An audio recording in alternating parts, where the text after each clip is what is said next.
When people talk about Asia as a digital nomad destination, the conversation usually goes one of two ways. Either it becomes a list of the cheapest places to rent a flat and order pad thai, or it becomes a fantasy: beaches, sunsets, co-working spaces with mountain views, and the suggestion that your entire working life could feel like a permanent holiday. Neither of those framings is entirely useful. Asia is not one lifestyle. It is not one price point. And it is not one kind of professional experience. It is a continent of enormous variety, where the right base for one person is completely wrong for another, depending on what they actually need from daily life. The more useful question is not, where is cheapest? It is, which version of daily life can I actually sustain? And which one will support the kind of work I need to do? In this video, we look at 5 countries worth considering as an Asian base in 2026: Thailand, Indonesia, Malaysia, Japan, and Taiwan. Each one offers something different. Each one comes with its own practical realities, and none of them are the right answer for everyone. Let's take them one at a time. Thailand has long been a major reference point for digital nomads, and in 2026, it remains one of Asia's most established nomad ecosystems. Chiang Mai in the north built much of its global reputation around the combination of affordability, community, reliable infrastructure, and a year-round presence of internationally mobile workers. Bangkok operates at a completely different scale, one of Southeast Asia's great cities with strong transport options and major city energy, world-class food at every price point, and a professional atmosphere that suits people who want urban stimulation alongside their remote work. The Southern Islands and Phuket draw a different profile again: lifestyle-forward, wellness-oriented, and well-connected internationally. What Thailand does well across all of these environments is infrastructure for the nomad experience: co-working spaces, reliable connectivity, private healthcare access in major cities, a strong expat community, and a cost structure that remains relatively accessible compared to most Western cities. The practical realities deserve attention. The most popular hubs can feel saturated, particularly in high season, when the same streets, the same cafés, and the same co-working spaces are shared with an enormous transient population. Air quality in parts of northern Thailand can be a seasonal issue, especially in the late dry season, often around February to April.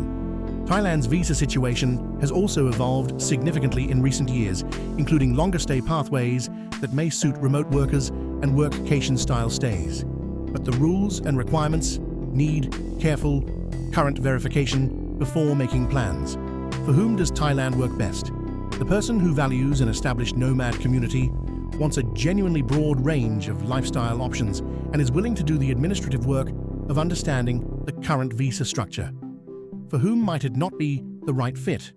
Someone looking for a quieter or less crowded experience, or a location with fewer other nomads around them. Indonesia is a country of more than 17,000 islands, but for most people considering it as a nomad base, the conversation begins and often ends with Bali. And Bali does deserve its reputation.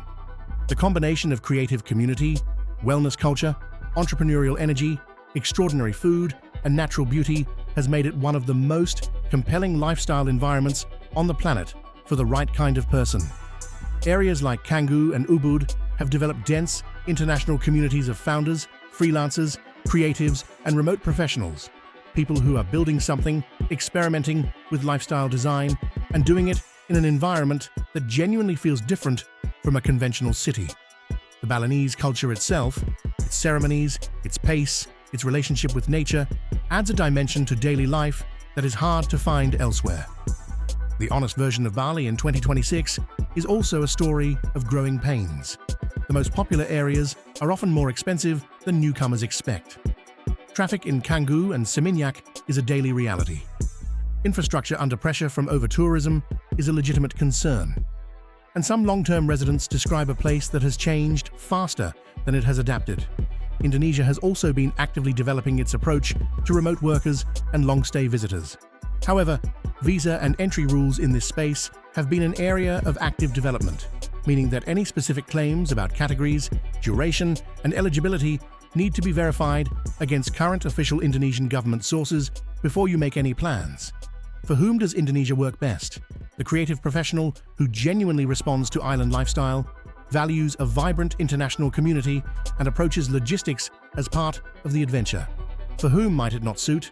Someone who needs stability, predictability, and a high-function urban environment as their day-to-day working foundation. Malaysia does not tend to generate the same level of emotional excitement as Thailand or Bali. It does not have the obvious visual romanticism of either. What it offers instead is something arguably more valuable for the professional who is choosing a working base rather than a holiday destination: genuine day-to-day functionality. Kuala Lumpur is a large, modern, well-connected city with strong infrastructure, solid transport options, good healthcare access, and a cost of living that compares favorably to most major Western cities. English is widely used in daily professional and administrative life, especially in major urban areas. The food culture is extraordinary, arguably one of the most underrated in Southeast Asia. The country's multicultural character, with Chinese, Malay, and Indian influences woven through every aspect of daily life, makes it an environment of real variety. Penang, Malaysia's second city, offers a slower pace, a remarkable food and heritage culture, and a growing international community at a cost structure that is even more accessible than Kuala Lumpur. Malaysia also sits at the center of a strong regional travel network, making it a practical hub for someone who wants to move frequently around Southeast Asia. Malaysia has developed a dedicated program aimed at attracting remote workers and digital professionals, the DE Rantau initiative. The specific rules, income requirements, and application process for this program need to be verified against current official sources before any planning decisions are made. The honest framing of Malaysia as a base is this: it may not generate the lifestyle excitement of Thailand or Bali.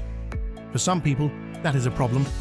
For others, particularly those who are genuinely working, not experimenting, that quiet functionality is exactly what makes it worth considering. For whom does Malaysia work best? The professional who values English language ease, solid infrastructure, accessible healthcare, and a practical lifestyle without the nomad crowd intensity. For whom might it not suit? Someone seeking beach lifestyle, nature immersion, or the social energy of a large, established nomad community. Japan occupies a different category on this list. It is not a low-cost base. It is not a warm-weather destination in the traditional nomad sense. And it is not, for most people, a long-term option without significant commitment and planning. What Japan offers, and what makes it worth considering as a temporary base, is a quality of daily life that is genuinely difficult to find elsewhere.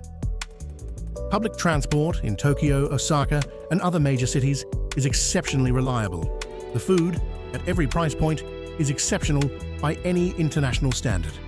The country functions with a degree of order, safety, and civic consideration that makes everyday life remarkably low friction for practical tasks. And beyond the infrastructure, there is a cultural depth to Japan. Its architecture, its food philosophy, its relationship with craft and precision that many professionals find genuinely enriching over weeks or months. Kyoto and Fukuoka offer slower, more manageable alternatives to Tokyo for those who want a slightly different pace. The Japan Digital Nomad Visa is a relatively recent development, and the current iteration comes with specific income requirements and duration limits. The precise rules, income thresholds, and eligibility conditions must be verified against current official sources.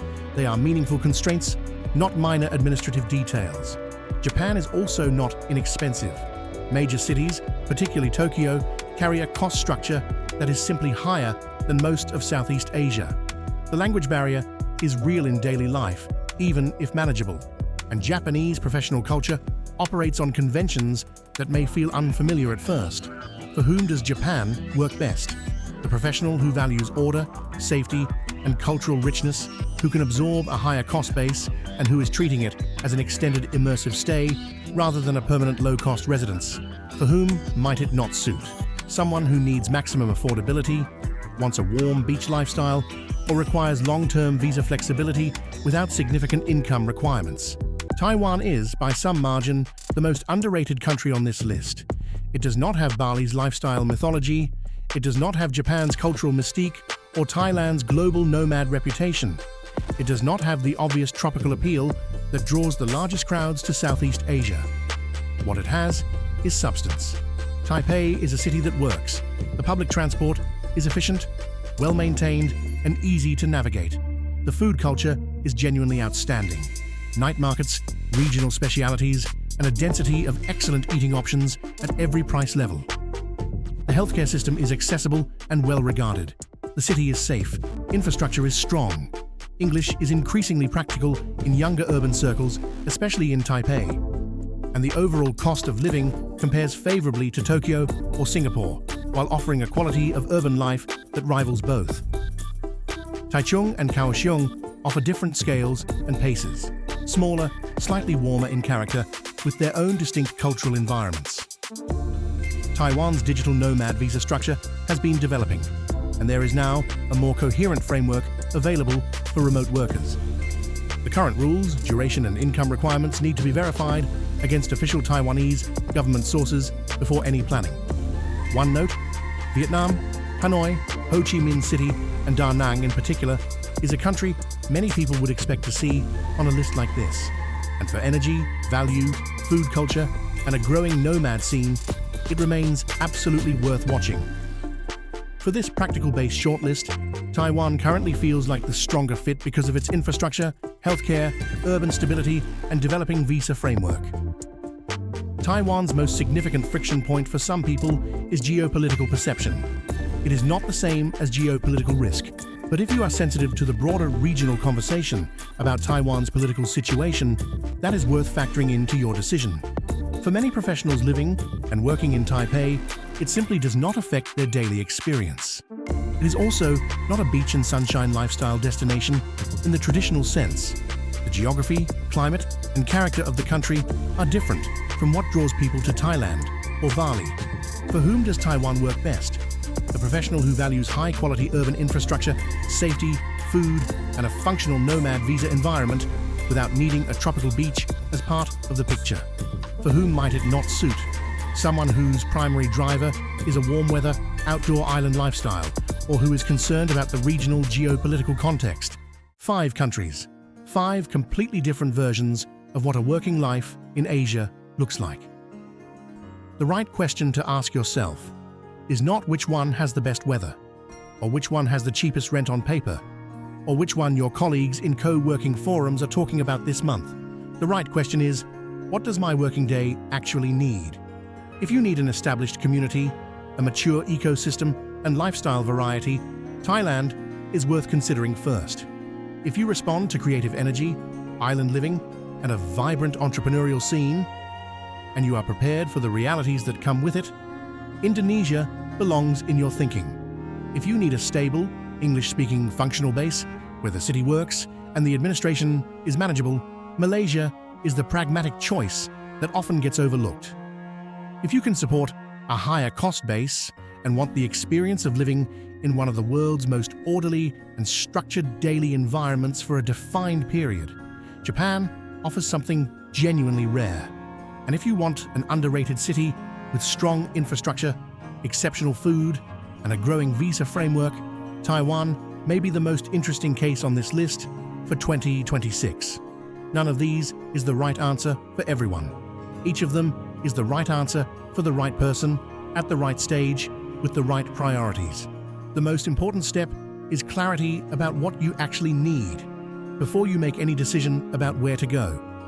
Visa rules, entry requirements, and cost structures across all 5 of these countries continue to evolve. Always verify current regulations directly with official government sources before making any plans. As these destinations evolve through 2026, the smartest move is not to chase the trend. It is to choose the base that actually supports your life. See you soon.